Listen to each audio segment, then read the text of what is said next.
We got him.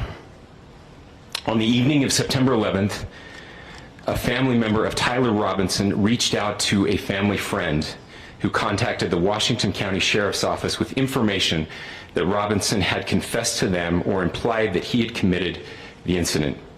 This information was relayed to the Utah County Sheriff's Office and scene investigators at Utah Valley University. This information was also conveyed to the FBI. Investigators reviewed additional video footage from UVU surveillance and identified Robinson arriving on UVU campus in a gray Dodge Challenger at approximately 8:29 a.m. on September 10th, in which he is observed on video in a plain maroon t-shirt, light-colored shorts, a black hat with a white logo, and light-colored shoes. When encountered in person by investigators in Washington County on September 12th, in the early morning hours, Robinson was observed in consistent clothing with those surveillance images. Investigators interviewed a family member of Robinson who stated that Robinson had become more political in recent years. The family member referenced a recent incident in which Robinson came to dinner prior to September 10th, and in the conversation with another family member, Robinson mentioned Charlie Kirk was coming to UVU. They talked about why they didn't like him and the viewpoints that he had. The family member also stated Kirk was full of hate and spreading hate. The family member also confirmed Robinson had a gray Dodge Challenger. Investigators identified an individual as the roommate of Robinson. Investigators interviewed that roommate, who stated that his roommate, referring to Robinson, made a joke on Discord. Investigators asked if he would show them the messages on Discord. He opened it and showed several messages to investigators and allowed investigators to take photos of the screen as each message was shown by Robinson's roommate.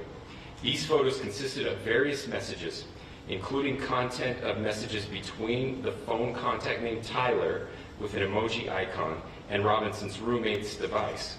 The content of these messages included messages affiliated with the contact Tyler, stating a need to retrieve a rifle from a drop point, leaving the rifle in a bush, messages related to visually watching the area where a rifle was left, and a message referring to having left the rifle wrapped in a towel. The messages also refer to engraving bullets and a mention of a scope and the rifle being unique. Messages from the contact Tyler also mentioned that he had changed outfits. I know there's been speculation as well as to the writing on those casings, those bullet casings, and I believe we have that as well. And I'll share that with you now.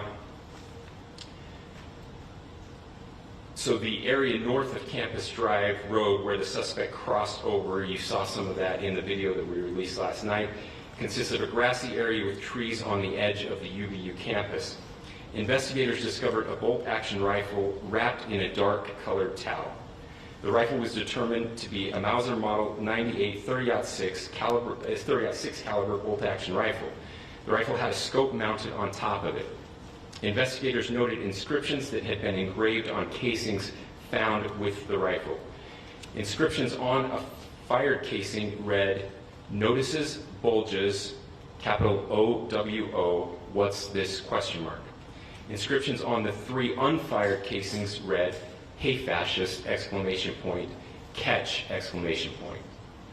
Up arrow symbol, right arrow, and symbol, and 3 down arrow symbols. A second unfired casing read, "Oh Bella Chow, Bella Chow, Bella Chow, Chow Chow," and a third unfired casing read, "If you read this, you are gay, LMAO."